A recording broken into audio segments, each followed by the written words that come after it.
Good morning or good afternoon, wherever you are in the world today. I'm Steve Hall, editor at Procurement Leaders magazine, and I'd like to welcome you to the latest edition of our executive webinar series. This interactive session is brought to you by our partners, State of Flux. As I say, it's an interactive session, so we're very keen to hear your questions. Please do feel free at any time during today's session to send those in to us. In today's webinar, we're going to take a fresh look at SRM. We're very pleased to welcome McLaren Automotive and State of Flux, who will share best practices to help achieve SRM excellence.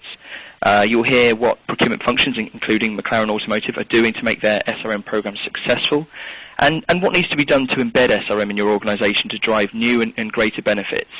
So a lot to think on there, and a very interesting topic for us. And now a little bit more about our speakers. We're going to be hearing from Dom Tribe, from McLaren Automotive. He leads the supplier development and relationship management function there. McLaren's SRM function deals with many facets of supplier-facing management, including, but not limited to, supplier performance, innovation and continuous improvement, as well as refining and developing business strategies to improve McLaren's operational and SCM activities. Dom started his career at Deloitte. Subsequently, he joined Ford Motor Company's procurement function, dealing with both direct and indirect sourcing commodity strategies. And his final responsibility there saw him manage an engine commodity worth approximately $1 billion before finally leaving for McLaren at the start of 2011.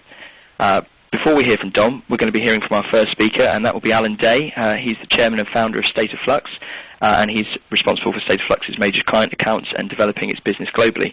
Alan's had over 20 years' experience in procurement supply chain best practice, and prior to founding State of Flux in 2004, he held roles as a director of procurement supply chain at Cable & Wireless and director of Accenture's Supply Chain Europe Centre of Excellence. Okay, so great speakers today.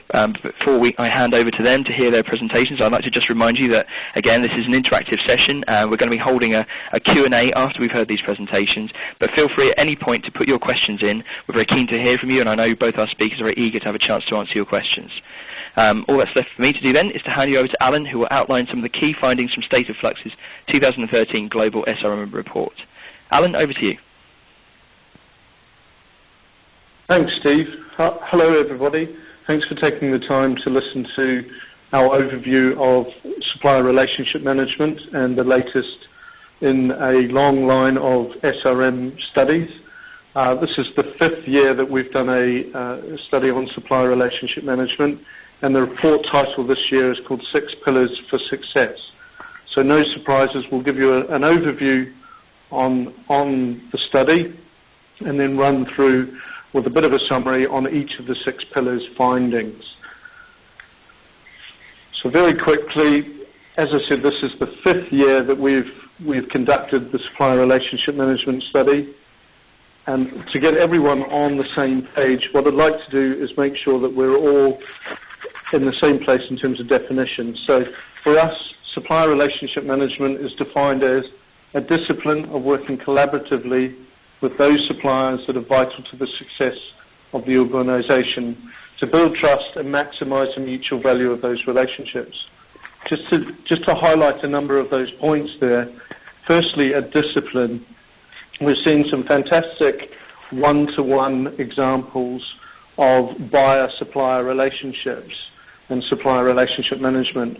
But what we're not seeing is those supplier relationship management programs industrialised, making them rigorous and making them go across your entire organisation. So for us, that discipline is key, and making it, as I said, go across the entire organisation. The second point I'd like to highlight is the working collaboratively piece. So it has to be valuable for your supplier as well as yourselves. So for us, again, looking at how mutual value is developed through those collaborative relationships. And then finally, the suppliers that are vital to the success. For me, that then puts pressure on, well, which suppliers. Segmentation comes to a fore, and thinking about who are your top suppliers. Is that by risk? Is that by value? Is that by access to innovation? So that's the definition we'll be working from today. Also, what I'd like to do is, again, just highlight where supplier relationship management sits in a value continuum.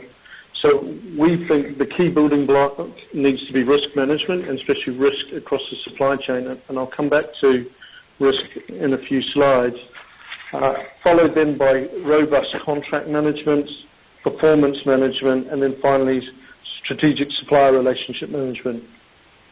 So all of those forming a pyramid of how you're going to deal with your suppliers.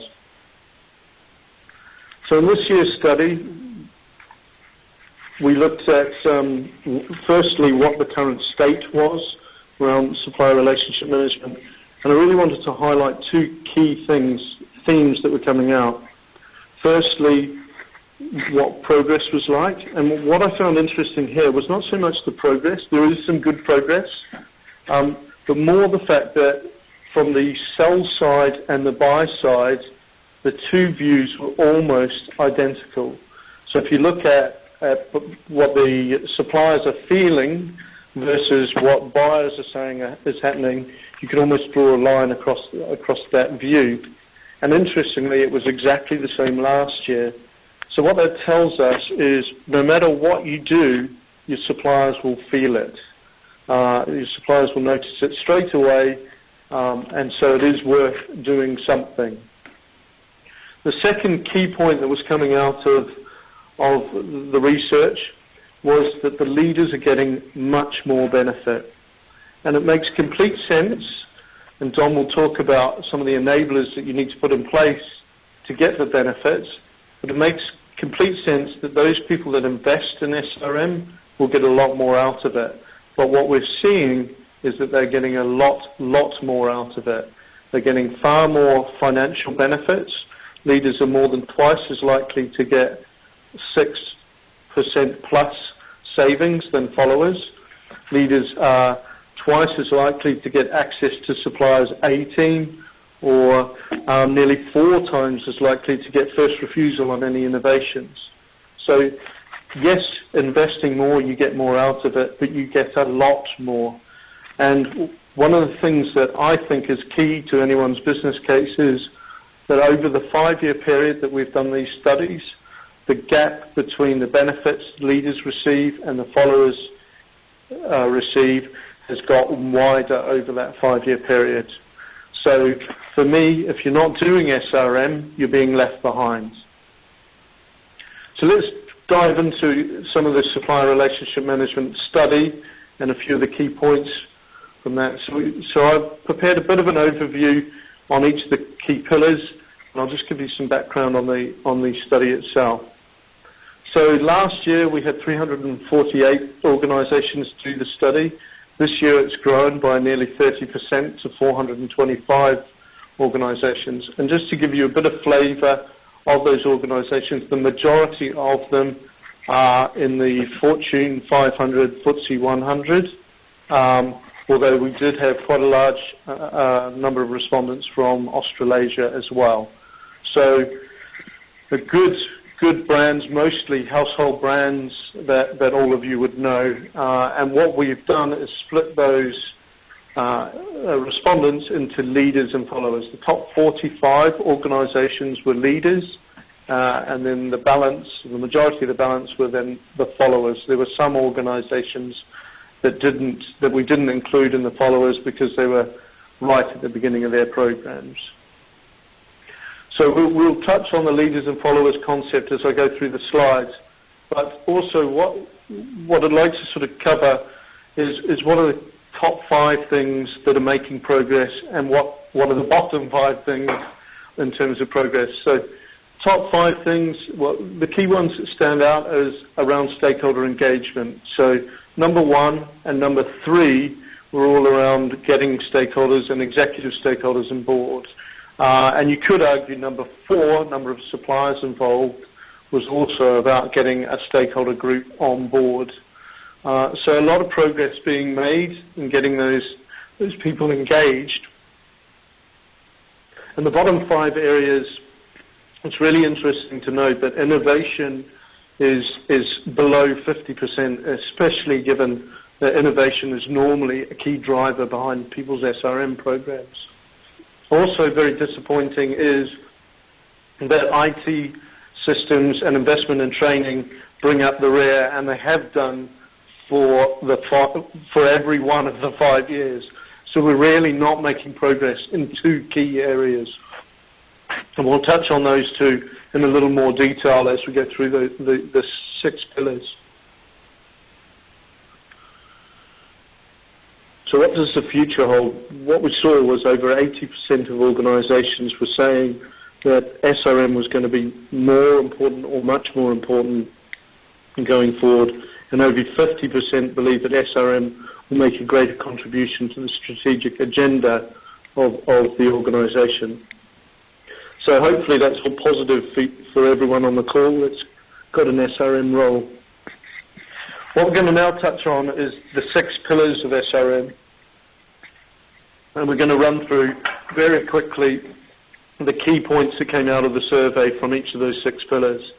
So the first pillar is around business drivers and value, and the most interesting point that we found this year was, for the first time in the 5 years, risk has become the #1 driver for SRM.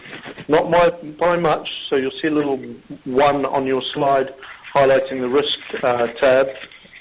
Cost reduction is still right up there, but as I said, for the first time in the 5 years, risk has become the #1 driver. And the other interesting point is that of the key drivers that people are trying to achieve, you can see that we've got 3 years results up there, that SRM is delivering against those key drivers. So very positive when you're putting together your business case, that we are delivering against those key drivers. Second is around stakeholder engagement and support. And the really interesting point to note here is that leaders engage and get a lot more stakeholder engagement and support than the followers. So the black line is leaders, white line is followers. And there's a huge difference between what the leaders are doing and the followers in that area. The other area that's worth noting is that around customer of choice, and how often are you actually a strategic customer to your key or strategic suppliers? And less than half, only 42% of the time, are you considered a strategic customer.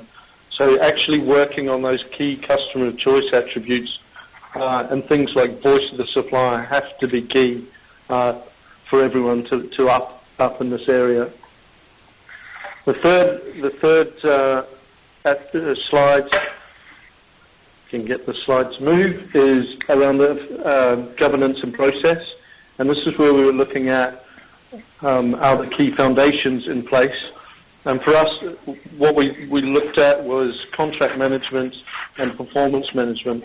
And unfortunately, in both areas, these weren't as strong as what we were expecting. So in terms of contract management, it was around about 50% had contract management in place, which I don't think is anywhere near as high as it should be, and 48% for performance management as well. So unfortunately, not as high as what we were looking for, and so I think people have work to do in that area. People and skills. So the key points that were coming out in people and skills was the investment in training. And I have a few slides on this. The first one is, are people making an investment in training? And you can see over the 3 years it really hasn't changed much, and it's not really enough. But what's interesting is if you look at the second graph on the page, the one on the bottom of the page, the difference between the leaders and the followers. The people that are investing in training are the leaders. And some of the leaders have fantastic programs. Procter & Gamble, for example, have a fantastic learning and development program, and it's really making a big difference. What HSBC is doing around their SRM training is fantastic as well, and again, it's making a big difference. So the leaders are definitely investing in training. What training are they investing in? Well, this is also an area that people need to focus on. What we've seen, and the question we look for is what's important, what attributes are important for someone in SRM versus how much training are you receiving.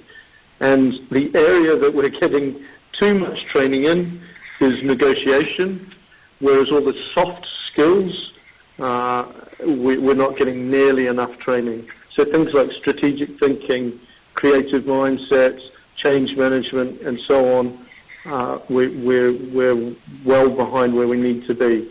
So if you are investing in training, clearly it needs to be in context, but it's the soft behavioral skills that need to be invested in. And that's come out, and that graph actually was almost identical last year as well. What else do you need to think around people and skills? What was coming out loud and clear was the need to take a holistic approach around people development. So is SRM a real job? What is the job design? What are the competencies you need? How do you brand it? Are you actually recruiting for that correct role, or is it on the side of someone's desk? And then tying in training, coaching, and performance management. So for us, looking at it holistically has got to be key. Two more pillars to go. Next one is around information and technology. We have looked at all the results via breaking it down into different sectors. And unfortunately, there isn't one clear sector taking a lead in this.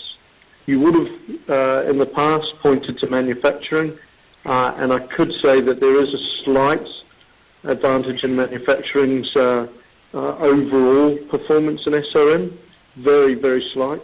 But in fact, manufacturing is scoring worse in performance management and contract management. So overall, each industry is about the same, and you can see that mirrored here in the information and technology. And this, unfortunately, is where people are saying that we're not using information and technology well enough. And then if you then look at, well, who's doing it from a leaders and followers perspective, what you'll see is, again, leaders, there's a big difference in terms of leaders getting support from technology versus the followers. So we think it's a key building block, and it's borne out by the leaders and followers. The other interesting point is, what are the key barriers? And there was a key point, and it came out last year, around systems not being integrated. I'm not entirely sure that is a key barrier. What we're seeing is a definite split in the systems, where you've got procurement systems, RFPs, e-auctions and the likes, versus your supplier management systems. And these supplier management systems, the audience is different. So the people that will end up using the system will ultimately end up being the operational people and the suppliers. So a few things to think about there. And the final pillar is around relationship development and culture. And the point that I'd like to highlight in this particular area was around innovation and what key points are coming out on innovation. And interestingly, this graph shows the buy side and sell side view of innovation, and suppliers think we're doing better than we do ourselves. So for me, that was quite an interesting point, but for all of us, there's still a lot of work to do around harnessing innovation. I'd now like to hand you over to Steve Hall. Excellent. Thank you very much, Alan. Some really interesting points there, and I think it's worth sort of making the note again that, as we said, this is a very interactive session, and I'm sure you have been listening and thinking about various questions you might have, in which case please do put those in now, and we'll get a chance to put those to Alan at the end. But now, without further ado, I'm going to hand over to Dom Tribe from McLaren Automotive. Dom, over to you. Thanks very much, Steve. Right, I'd like to introduce myself, as Steve did so eloquently earlier on. I'm Dom Tribe, and I'm responsible for supplier relationship management at McLaren Automotive.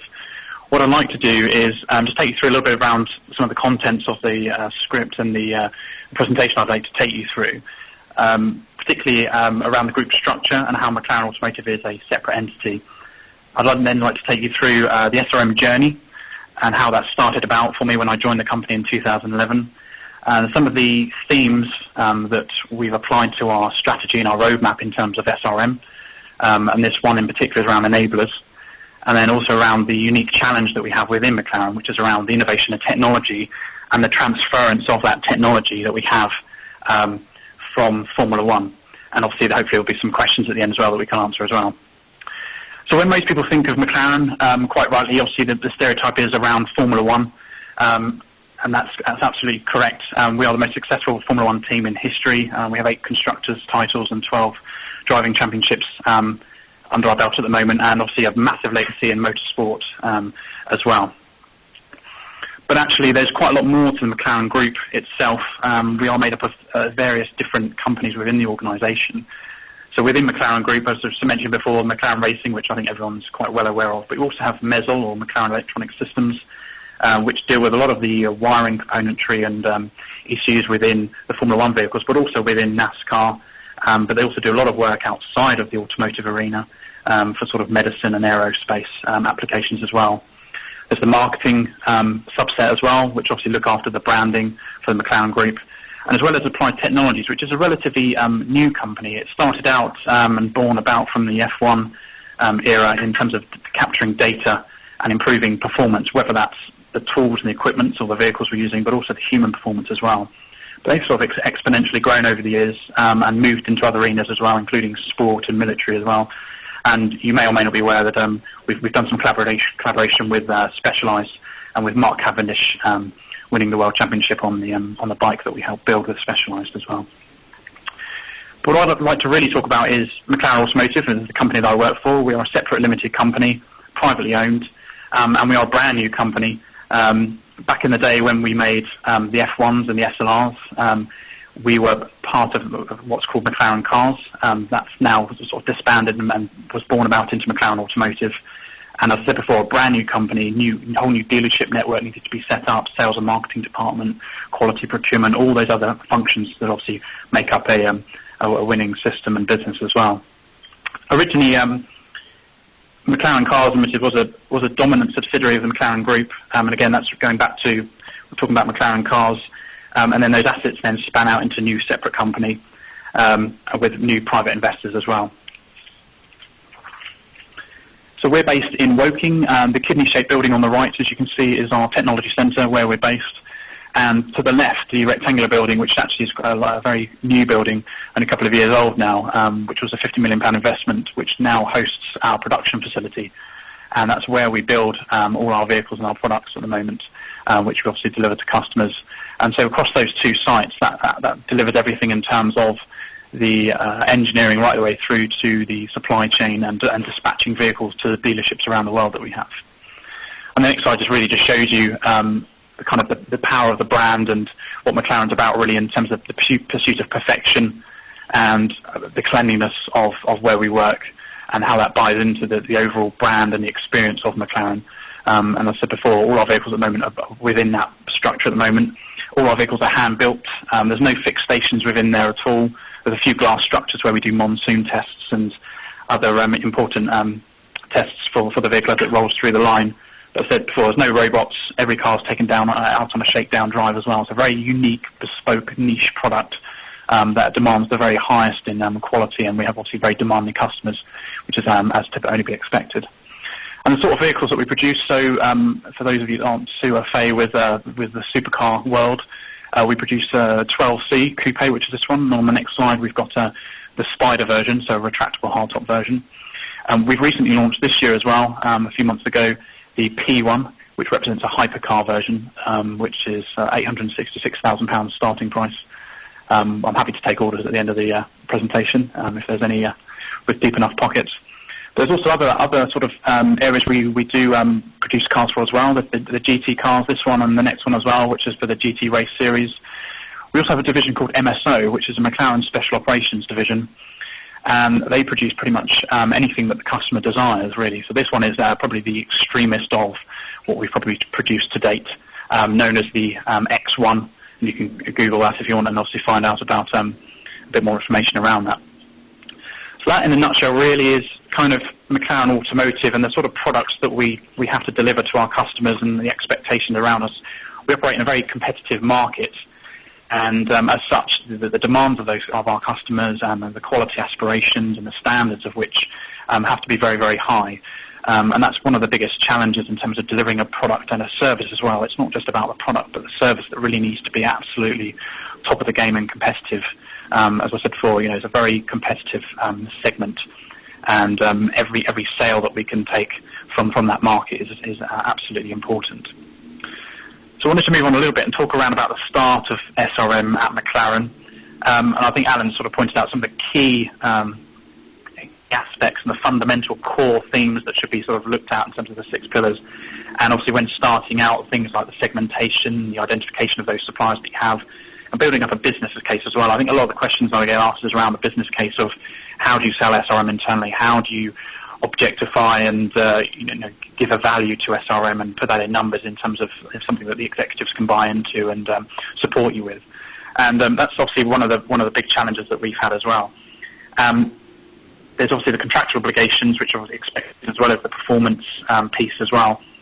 But for us, really, it's about defining your roadmap, whether that's through the technology, the innovation, the suppliers you need to work with to get to the product or service that you want at the end of the day. And from that, we've created and generated a list of themes. There's about 10 to 12 themes that we have as part of our roadmap or strategy, and that's our SRM roadmap and strategy. And one of those themes, which I think is very, very important, is enablers. And just obviously don't want to patronise anyone, but in terms of enablers, it's just a personal thing that makes something possible. Very, very simple, but actually it encompasses so much within SRM, and I think it's something that's so important to really take a step back from. I think there's a lot of perceptions and a lot of drive around different experiences within the business, and I think there's a lot of focus on the end user experience or product, which is obviously key. But it's about how do you deliver that and what gets you to that end point as well. So the thing I want to talk about is experiences, and it's about the customer experience as well as the McLaren automotive experience, but also the supplier experience and how they interact with one another. So what enables the ideal customer experience, whether that's a product or a service? And I think one of the big rhetorical questions is there any way of achieving that without your suppliers? Is there any way of achieving that without the talent, without the resource, whether that's IT, the people within the business and within your supply base as well? And particularly in the automotive industry, it's ever more prevalent and evident that a lot of the knowledge and the expertise actually is within the supply base, and it's about how do you go about harnessing that and enabling that as a driver and to capitalise on that so that you're able to deliver your end result and the end product, which hopefully is, in our case, the best driver's cars in the world. And the key focus of a lot of organisations, when I talk to people about the motto and the principles and the ethos of those businesses, is around the customer experience, which also is very, very important, and how we feedback from the customer into the organisation, but what we're trying to look at really is about how that gets fed back almost either directly or in a very, very succinct and formalised way back to the suppliers as well, so that they feel some ownership as well regarding feedback from the customers. So it's more of a collaborative effort. So the feedback from the customer is very much the ownership of the supplier and of ourselves at McLaren. One of the big challenges we've had at McLaren Automotive is the transference of F1 technology, and it's very much a unique challenge. But really it's embedded in terms of the overall quality standards, but also the level of change control that's expected within the Formula One industry. There's tens of thousands of changes that go about throughout a Formula One season. The vehicle at the end of the season is drastically different from that which starts at the beginning of the season. And that mentality and that flexibility and the agility is something we wanted to carry over into McLaren Automotive. It's meant that we have to be very lean and agile. And it's created a lot of, I'd say, growing pains as well, but it's a challenge that obviously we gladly accept. And SRM has been a real crucial part of that as well, because we need to take our suppliers on and get them on board with that mentality and that level of change control and those extraordinarily high quality standards. And we have an absolute plethora of automotive heritage where we can draw from all this technology and innovation. I won't go into all the details around here, but there's lots of different race series, and also with our Formula One, which obviously everyone thinks of when it regards to McLaren, but also the road-going vehicles as well, as I said before, around the McLaren F1, the SLR, and obviously now the 12C as well. But we're quite a uniquely placed industry, and quite a unique, and even more so company as well within that. So we have very much a racing gene from our Formula One, our Le Mans and Indianapolis and Can-Am racing heritage, but also from our road gene as well. And it's about bringing that all together with the expertise and mindset that we have, but also that exists within the supply base. And how do we formalise that and make sure that it works together? And what it's allowed us to do is we've essentially created a whole business, not just a product, but a business from a clean sheet of paper. And ultimately that's resulted in the vehicles that we produce in McLaren Automotive as well.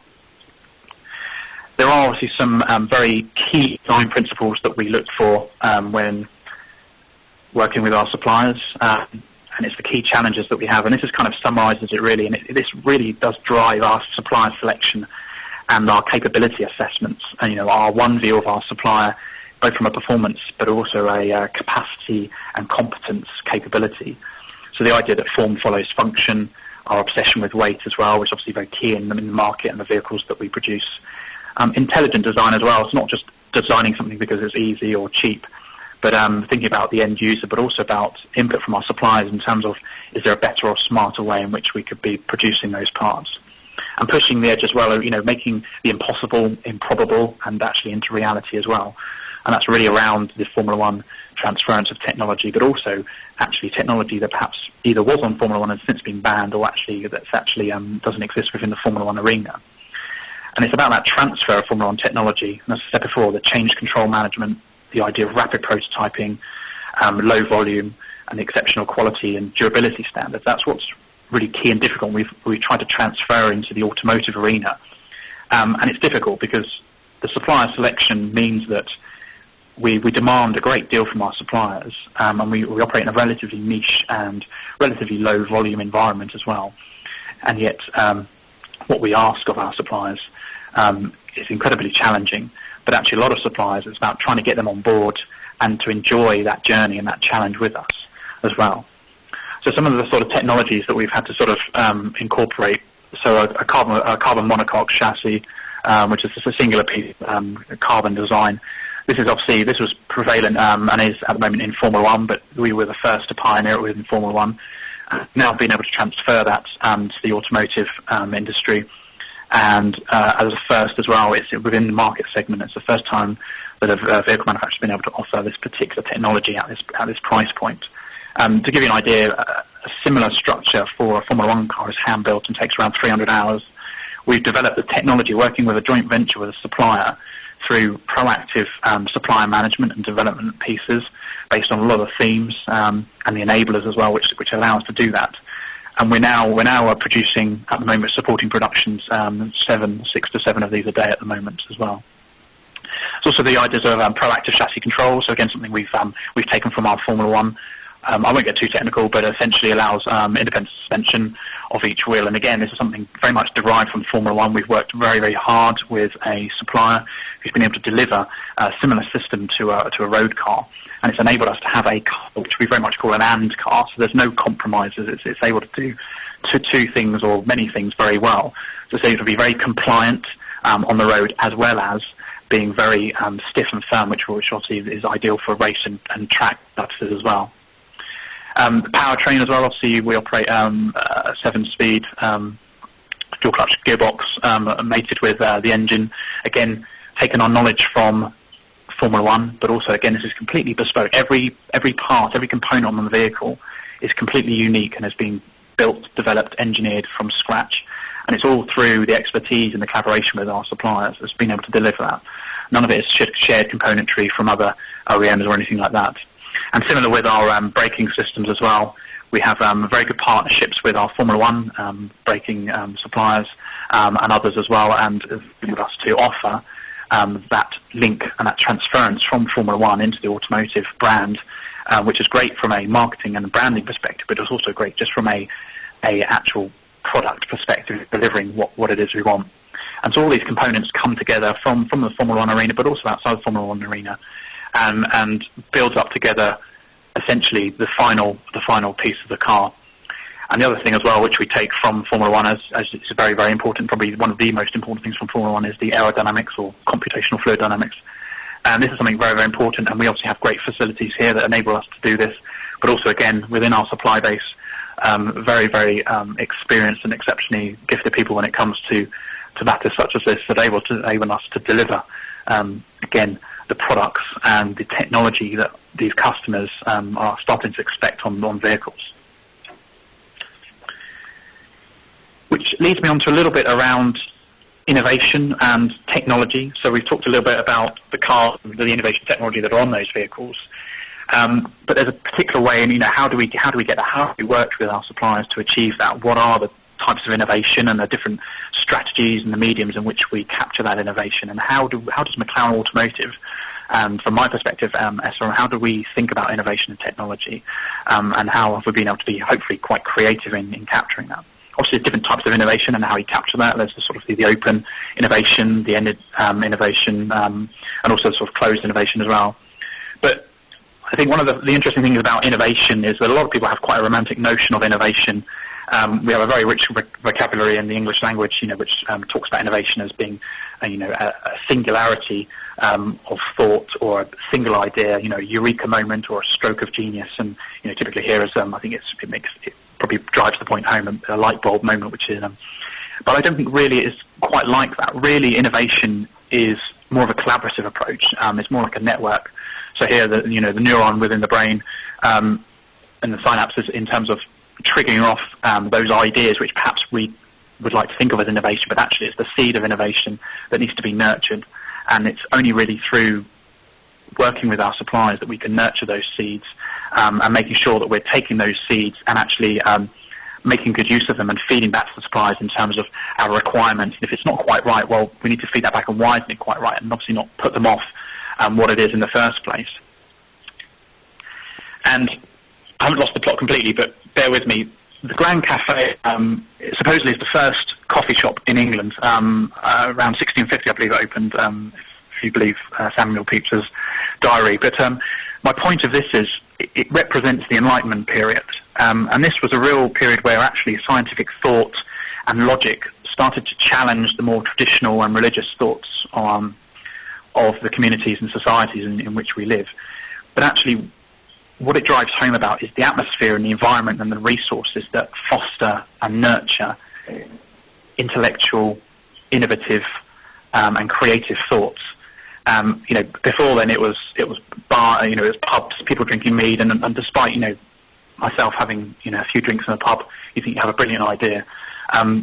But perhaps they're not the best ideas in the world. And what this illustrates really is that it's the coffee shop, the stimulant of coffee, but actually people getting together and talking very intelligently about logic and science, but getting together and having that kind of community spirit and that community atmosphere which nurtures those ideas, and being able to have sort of free two-way interactions. I think a lot of people, when they ask for innovation, whether it's guided, open, however you want to wrap it up, I think sometimes it can be a little bit lost, or it's not so much fed back in a very formalized way, or it's a very much a one-way or singular transaction in that we ask for something, or we have a need, a problem, and a supplier may respond, and we may only on one occasion respond back. What we try and do at McLaren is really take that on board and get suppliers in and really talking about their ideas in terms of innovation and technology. I think it's very important, A, to have the right people in the room who are being pitched so that you have a breadth and a variety of inputs and opinions as well, because then obviously one person saying yes or no may have an impact on another within the organisation. I think it's important to have that there and then, in the moment and live, and also giving the supplier the opportunity to present that rather than just giving you a company presentation or a PDF that gets lost within the organisation. It also then gives them the knowledge and the satisfaction that they've presented their idea in the best possible way, and they've been able to produce any arguments, and hopefully you'll be able to produce any counter-arguments or any reasons as to why it may not be right for the business or right at that particular point in time. Otherwise, we can lead to things like learned helplessness. So again, a little bit off. So Martin Seligman, famous psychologist in the middle of the 1960s, did an experiment back in the day when animals and ethics, those words didn't necessarily belong in the same sentence. And the idea was that it was a stimuli, an aversive stimuli that was presented to a dog in this case. But the idea was that as the dog tried to avoid the negative stimuli, they made it impossible for the dog to avoid that stimuli. And it's similar in a way to how we take on board those ideas and innovation from our suppliers. You know, if we keep ignoring them and keep batting them away and keep not giving them the structure and the feedback and the formalised approach, again they'll develop these sort of symptoms of learned helplessness, which obviously doesn't necessarily lead to clinical depression and mental illness, as Martin was looking for. But it's definitely very, very interesting, and even when presented with opportunities to do so in terms of avoiding the stimulus or to escape the stimulus, sometimes you just find that there is no input, there is no more. Suppliers have decided that there's no point in them wasting their time or energy in presenting ideas to the business. So I think it's really important to nourish and to make a very proactive approach with that regard. And one of the key things, difference between animals and humans as well, there's many differences, but it's around learned helplessness can be triggered by perceiving others in that situation. So if we see other suppliers, if we see other individuals who, present that negativity around, there's no point presenting a proposal to the company because they never take it seriously. It can be quite damaging for a company, and ultimately the technology and the innovation that we have on our vehicles is really what makes us competitive and the top of our game. And that's why we take it very, very seriously about how we take on board those innovative and ideas as well like that. That's everything I had to say, but obviously I'll hand you over to Alan, who I think has got a couple more slides that he'd like to take you through. But thank you very much for taking the time to listen, and hopefully I'll answer any questions that you may have later. Thanks, Dom. I've got 2 quick slides for everyone. Firstly, just highlighting that for those people who have done the survey and are interested on where they stack up versus an SRM leader like what Dom has outlined, we can actually plot your results versus the leaders, the followers, and your industry sector. So if you have done the survey, let us know, and we'll happily set up a session to plot your results and run through a SWOT analysis for each of the 6 pillars. And if you haven't, also let us know, because you can do the survey, even though it is closed. It won't go into the final mix, but we can use that to plot the results. And what I'd like to leave you with before I hand you back to Steve is that key point that I made at the beginning. You've got to look at all 6 pillars as your enablers, and you've got to make sure that you're working on all 6. But if you're not investing in SRM, we're seeing from the data and from what leaders like Dom are doing that you're starting to get left behind. So thank you for your time today. I'd just like to hand you back to Steve. Excellent. Thank you very much, Alan. As you say, if you're not investing in SRM, you're being left behind. I think there's a provocative statement for us all there. And we've already had lots of great questions in. In a moment, we'll have a chance to put those to Dom and Alan. But just before that, just to remind you, you still have time. If you have questions that you want to put to Dom and Alan following those presentations, please do take the opportunity to put those in. We'll be spending a little while now going over those, and I'm sure they're very keen to hear from you, so please do get involved. So we saw that maturity curve there, and it sort of resonates with one of the questions that we had in quite early on from somebody who I guess is thinking about SRM sort of quite in the early stage of their development. So Dom, question for you then. If we are early in the development of SRM, how would you recommend moving forward? What are the most impactful early steps? Any thoughts there, Dom, from your own experience? Yeah, quite a few actually. I know it's difficult, and SRM is sometimes seen as the underdog. I think it's very important where SRM is placed as well. So depending whether you come within procurement function, which I think tends to be quite a predominant positioning for SRM within a lot of organisations. But really it's about understanding what are your business drivers and the values of the business, and really understanding your supply base, that you can obviously you only have a finite amount of resource and time that you can sort of spend developing your suppliers and working on the relationship with your suppliers. I think it's very key that you do really identify those key and most strategic suppliers and just determine the differing strategies that you have depending on segmentation of those suppliers. Also depending on the type of industry that you're in. Obviously McLaren being quite predominantly manufacturing and industry, we're very much performance management crazy. So I think the whole supply performance piece is very important as well. And the tools in which you're going to use to sort of deliver that as well, I think is very fundamentally important. I think as well that needs to all then feed back to the beginning part around the segmentation and identifying those suppliers that are most strategic to you. I think a lot of times people sort of just think, well, they must be important because we spend a lot of money with them. The way which McLaren have identified that, we have probably a criteria of 10 different attributes that determines whether a supplier truly is strategic, and only then will they become sort of within the top echelon or tier of our segmentation. And I think that's really very important, because I don't think it can just be about cost or money.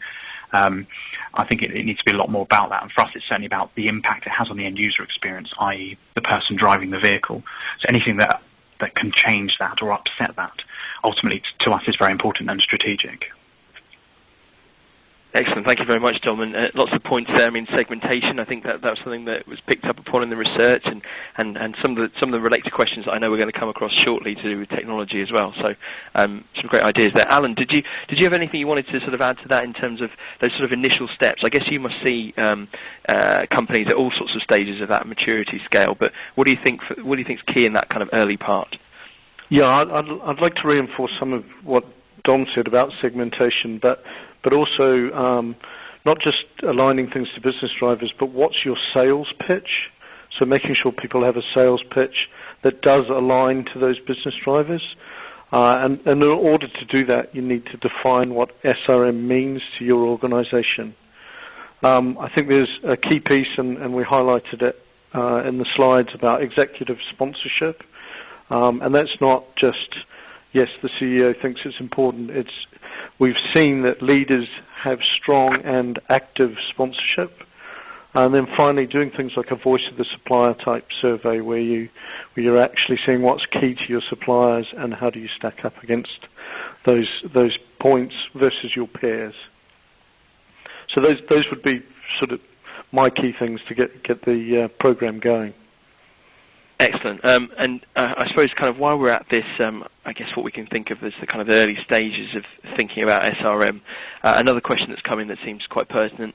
How do you quantify the business benefit for an SRM business case? I suppose that my thoughts on that question is how do you kind of put numbers into this? How do you show a relationship is worth investing time and people and resources on? Dom, I think this was something you mentioned early on. That was something you were thinking about, that you had to come across in your experience, was how to think about that business case. What's your experience there in quantifying that business benefit? Is that something it's possible to do? Yes, in a very succinct way. Yes, I think it is possible, although I think everyone will agree and appreciate that actually it's not the easiest thing to do.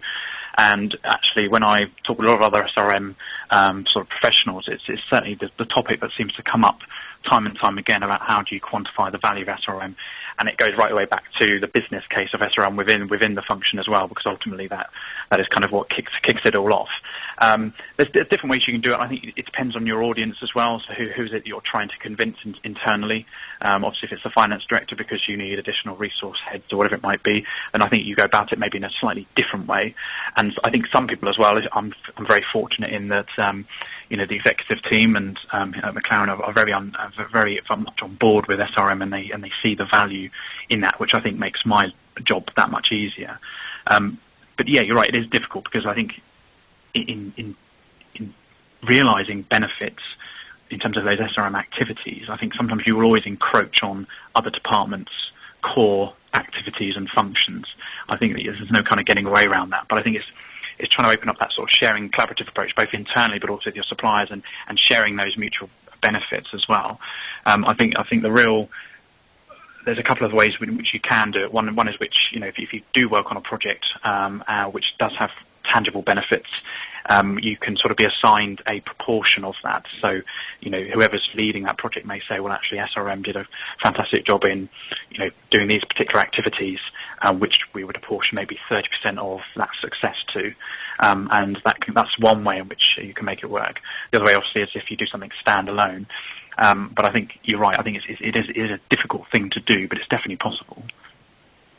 Absolutely. I mean, there's no simple answer, but I imagine, Alan, this is something you're going to have some thoughts on. I mean, thinking about from the angle of some of the research that you were talking about earlier, and saying that, for example, risk is a key driver, you've got to imagine that there are ways of demonstrating these business benefits. The question, I guess, back to the original question, though, is how do you quantify the business benefits when you're making that business case for SRM? What are your thoughts, Alan?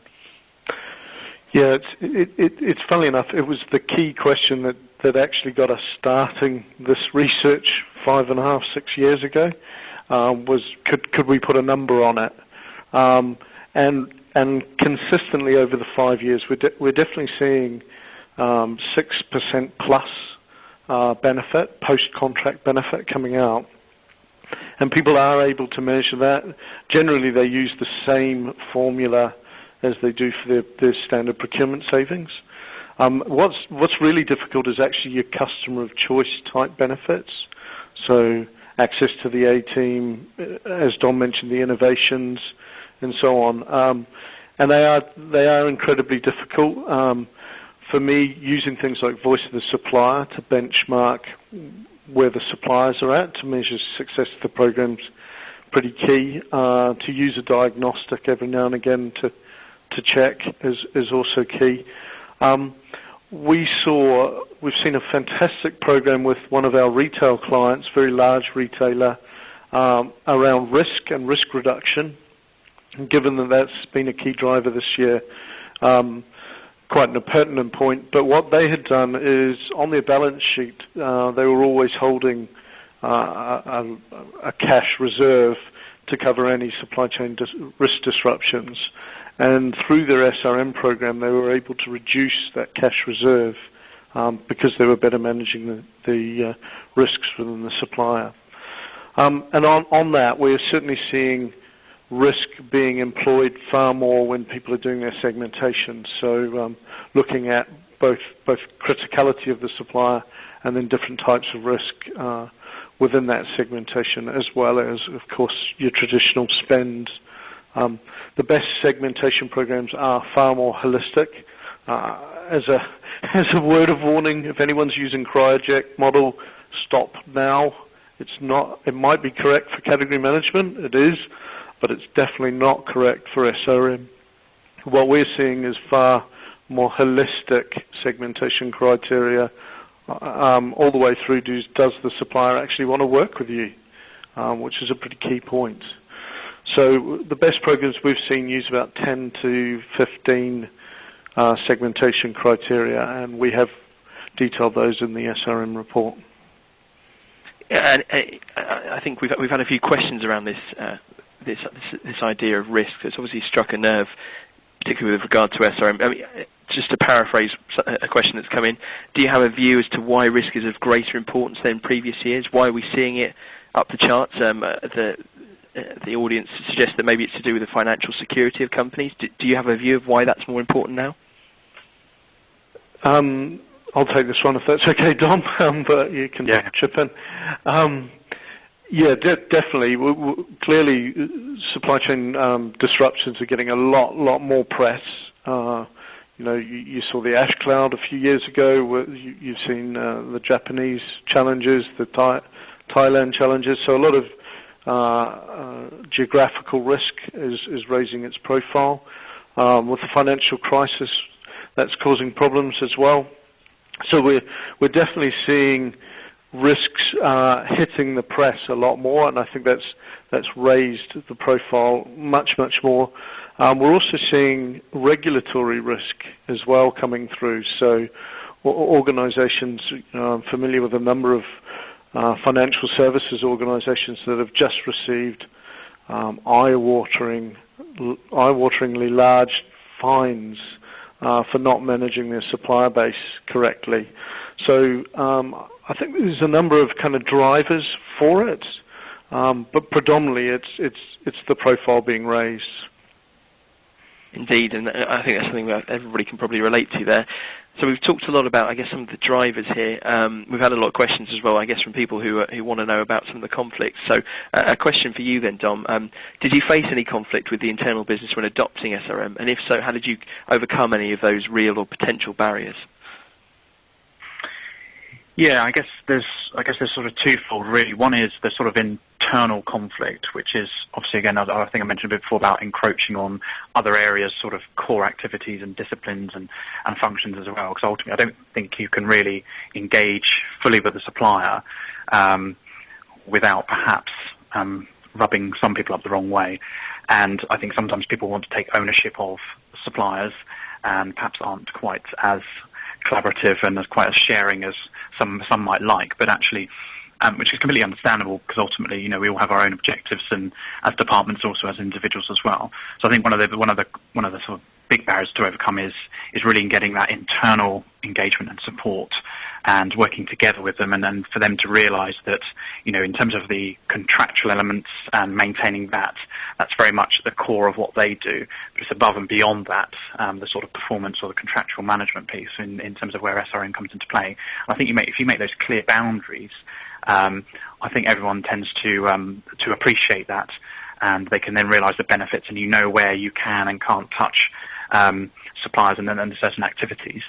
And the other aspect as well is around supplier engagement as well. And I think, you know, Anna made a point about, you know, a customer choice and the A teams and things like that. And how do you get suppliers to engage with you? You know, we ask so much of our suppliers, and we have to communicate a lot with our suppliers.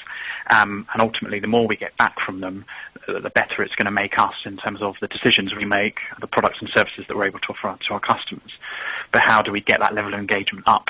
And whether that's through the you know, the tools or the people that we're using within the organisation, I think that's again is another sort of obstacle we've had to sort of try and overcome with regards to SRM, because ultimately, you know, they have a finite amount of time, but they obviously have multiple and many customers, and it's about how do you get more of their time and more of their engagement, and not just their time, but the value add time as well.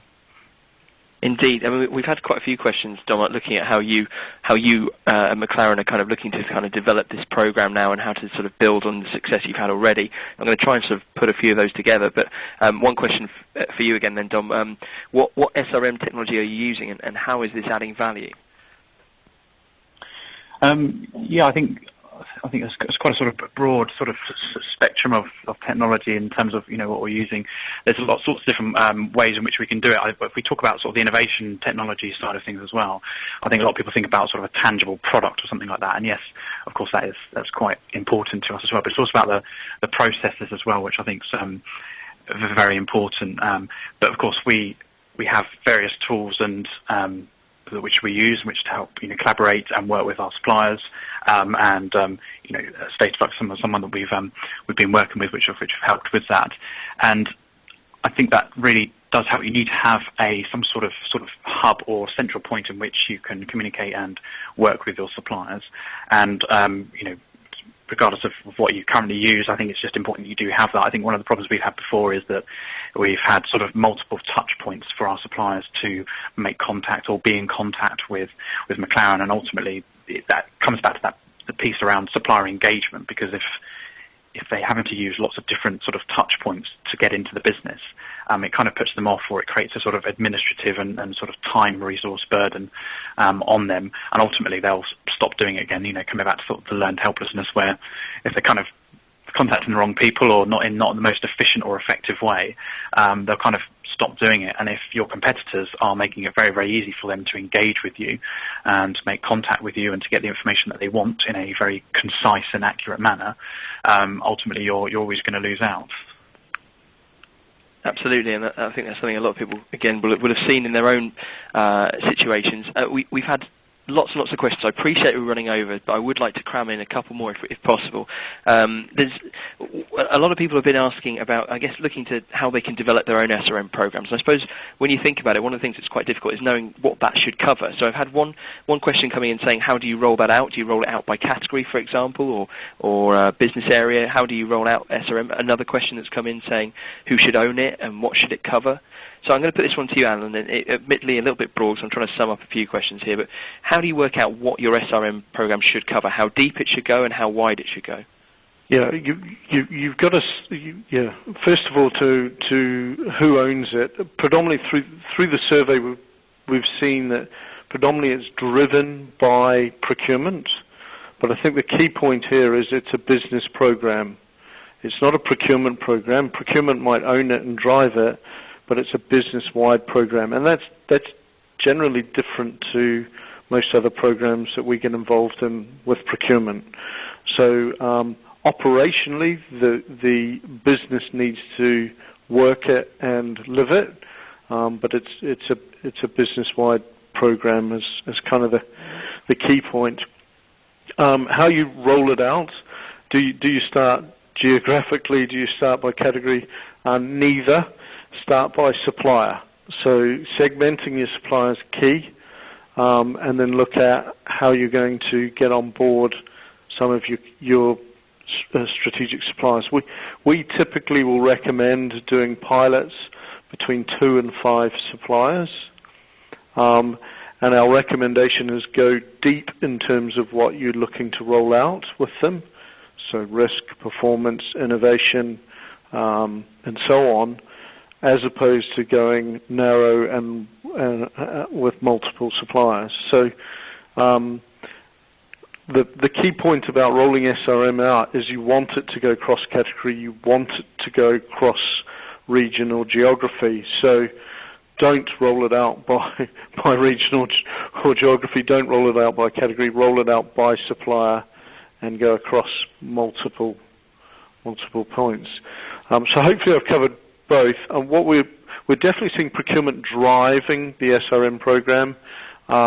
There's always an argument around should the SRM individuals sit in procurement or in the business, and each organisation is really different on that.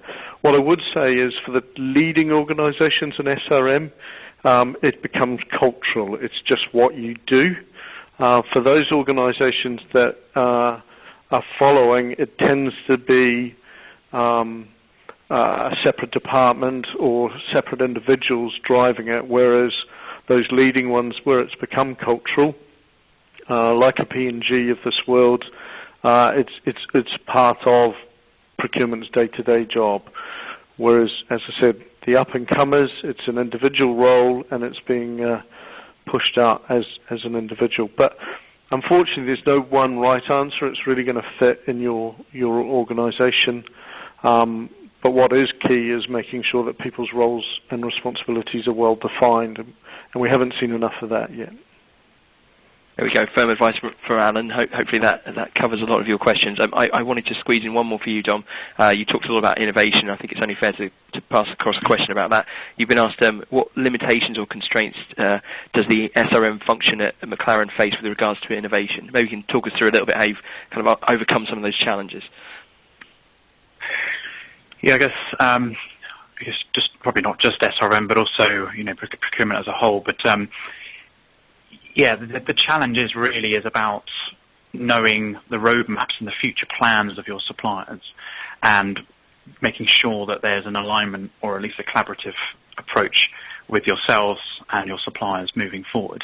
I think one of the sort of activities we've done, and one of the ones I've sort of driven into the businesses, is the idea of future plans. I think sometimes there's a bit of a chicken and egg situation whereby suppliers aren't moving forward because they're waiting for the customers or to pick up or to make the investment in the technology rather than going forward. And of course, we're not willing to do that until we've seen perhaps maybe it's proven, and it's about that sort of leap of faith and going forward to either achieve a cost down by a new innovative or a better production or manufacturing method, or whether it's to go forward because a particular piece of technology which perhaps wasn't thought of as having an automotive application. Perhaps we can sometimes think a bit more creatively about that. So SRM is really about trying to sort of make all those touch points within the supply base about which way they're moving. Are they thinking about differentiating? Are they thinking about consolidating what they're doing? What are their future plans in 4 or 5 years? And how does that align with your sort of commodity business plans and your sort of strategic plans? Because if the two aren't aligned, you need to ask some very sort of tough questions about, well, should we be making a bed for ourselves now and moving forward? because ultimately that's going to sort of upset the collaborative and the long-term partnerships that we have, and that's ultimately what we would like to do. Majority of our supply base is consolidated, single source, and carries over into future projects and programs, and that's kind of how we want to keep it that way.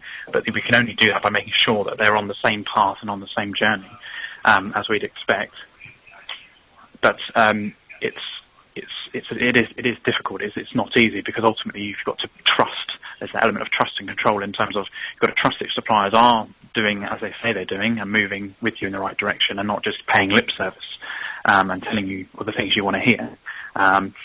But also that sort of level of control as well, making sure that you're kind of helping steer them in the right direction, so that the innovation that you want and you think that your customers ultimately will want will be achievable.